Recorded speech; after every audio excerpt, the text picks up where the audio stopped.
Hi everyone, and welcome back. If you're studying to be a certified personal trainer, this video will help you out. Today we're going to dive into chapter 9, which is all about muscular training. Let's get into it.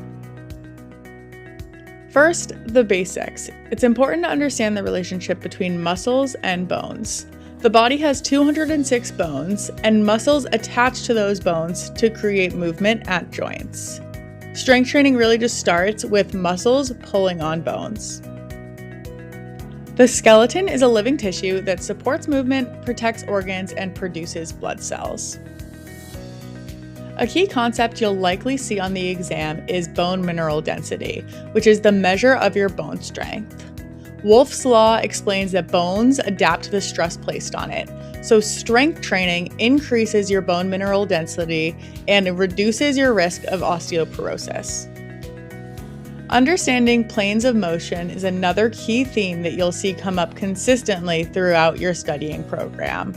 It's important to know that the 3 planes of motion are sagittal, which is forward and backwards movements, frontal, which is side to side, and transverse, which are rotational movements. An example of a sagittal movement would be squats or curls. An example of a frontal movement would be lateral raises.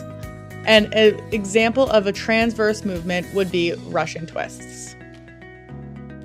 It's also important to understand the 3 types of joints, also known as articulations, that you might see on the exam. The 3 types of joints are fibrous and cartilaginous, which each offer little to no movement, and synovial. Synovial joints are joints that allow you to move freely. You can think of examples of this as the elbow, the wrist, etc. Pairing what we know about joints with what we know about planes of motion, there are 3 terms you might see when describing joints. First, a uniplanar joint allows movement in one plane of motion. Think of this as elbows or knees. Second, a biplanar joint allows motion in 2 planes of motion. Examples of this would be the feet, hands, or wrist. Lastly, a multiplanar joint allows movement in all 3 axes of rotation. An example would be hips, thumbs, or your shoulders. These movement terms are definitely something you want to have memorized for the exam. The first is flexion, which is the act of moving a joint so that 2 bones move closer together. An example of this would be flexing during a bicep curl. The second is extension, which is the act of straightening or extending a joint. The third, abduction, which is movement away from the midline of the body. And the fourth is adduction, which is movement towards the midline of the body. Finally, it's good to know the difference between pronation and supination. Pronation is the internal rotation of the forearm, causing the palm to face down, whereas the supination is external rotation of the forearm, causing the palm to face up. Different muscles play various roles during movement. An agonist muscle, also known as the prime mover, does the work in driving a movement, whereas an antagonist muscle opposes the movement. Additionally, synergist muscles assist and stabilizers keep things steady. Think of these as the supporting staff. It's helpful to think through different examples when understanding the muscle roles. For example, in a bicep curl, the agonist is the bicep because that is the muscle doing the work. The tricep is the antagonist because it is the muscle that relaxes or lengthens during the movement, essentially getting out of the way so the bicep can perform the movement. An example of a synergist muscle is the brachialis, which is a small supporting muscle right under the bicep. And then lastly, the stabilizer muscles could be shoulders and core because it really helps stabilize the body during the bicep curl. It's also good to know the different muscle fiber types. Type 1 and Type 2, also known as slow twitch muscles and fast twitch muscles. When comparing the 2 muscle types, I like to think about the 3 F's: function, fuel, and fatigue. Slow twitch muscles are designed for long-term sustained activity, whereas the function of a fast twitch muscle is rapid explosive movements. For fuel, slow twitch muscles use oxygen to create energy, whereas fast twitch muscles are mostly anaerobic, meaning they don't use oxygen for energy. And then lastly, fatigue is a big one. Slow twitch muscles are much slower to tire, whereas fast twitch muscles or type 2 muscles tire very quickly. Lastly, there are two subtypes of fast twitch muscles, type 2X and 2A. 2X fibers contain a small amount of mitochondria and are limited in their capacity for aerobic metabolism, so they cannot sustain their efforts for more than a few seconds. However, these are the fastest muscle fibers and can produce the most force. Type 2A fibers possess speed and fatigue resistance, somewhere between slow twitch muscles and 2X muscles. The percentage that someone has of specific fiber types can be based on a number of different things, including genetics, hormones, and activity levels. All right, moving on to muscle actions. There are 3 muscle actions that you should know. The first is the concentric or shortening action. This is when the muscle shortens and overcomes the resistance force. The second is eccentric or the lengthening action, where the muscle is producing force and lengthening or returning to its resting length from a shortening position. This can be thought of as putting on the brakes or slowing the descent of the weight. Lastly, the isometric or static holding action is when no visible movement occurs and the resistance matches the muscular tension. In an isometric hold, the resistance can come from an opposing muscle group or from other forces such as gravity, an immovable object, or weight training equipment like a weight. The difference between open and closed chain movements is also likely to come up on the exam. An open chain movement is a movement where your limb is free. Think of this as a leg extension when you're on the leg extension machine. Conversely, a closed chain movement is when one of the limbs is fixed. For example, a squat. A closed chain movement is generally more functional because it more closely mimics a real-life movement. A key concept of this chapter is understanding the nervous system, because muscles don't work without the nervous system. The nervous system is broken into 2 parts, the central nervous system and the peripheral nervous system. The central nervous system consists of the brain and the spinal cord, and it is responsible for receiving sensory input from the PNS and formulating responses to it. It's also thought of as the control center of the body. The peripheral nervous system is composed of all nervous structures outside of the central nervous system, namely the nerves and the ganglia. We'll dive a little bit deeper into the peripheral nervous system next. There are 2 key divisions of the peripheral nervous system. The first is the afferent division, which carries nerve impulses to the central nervous system from receptors in the skin, fascia, joints, and visceral organs. This is sensory data coming in. The second is the efferent division, which handles outgoing information to the somatic and automatic nervous systems. The autonomic nervous system controls involuntary movements. This includes the sympathetic, which is fight or flight, and the parasympathetic, which is the rest and digest responses. Lastly, the somatic system controls voluntary movements, like moving your muscles and managing reflexes. There are various forms of connective tissue in the body, but the main ones are tendons, ligaments, and fascia. Tendons are tough, cord-like tissues that connect muscles to bones. Their primary function is to transmit force from muscle to bone to produce motion. Ligaments support a joint by attaching bone to bone.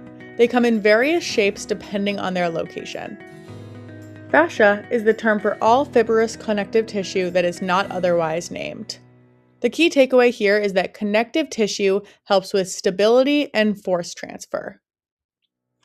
Collagen is the most abundant protein in the body, and it is the main constituent of connective tissue. It is strong, stiff, and limits stretch. Conversely, elastin is also found in connective tissue, but it has elastic properties, so it's a little bit more flexible than collagen. The easiest way to get your client excited about strength training is to help them understand all of the benefits that come from implementing strength into their routine. Some of the major benefits include increase in muscle mass and resting metabolism, an increase in bone density, and a decrease in injury risk and disease risk. Additionally, studies have found that implementing strength training has helped increase your insulin response, improve your body composition, and overall reduce your risk of depression. People find an average of 8 to 9% increase in their metabolism post-working out when implementing strength training. Overall, strength training helps with overall health and performance. Additionally, as you work out, your body adapts.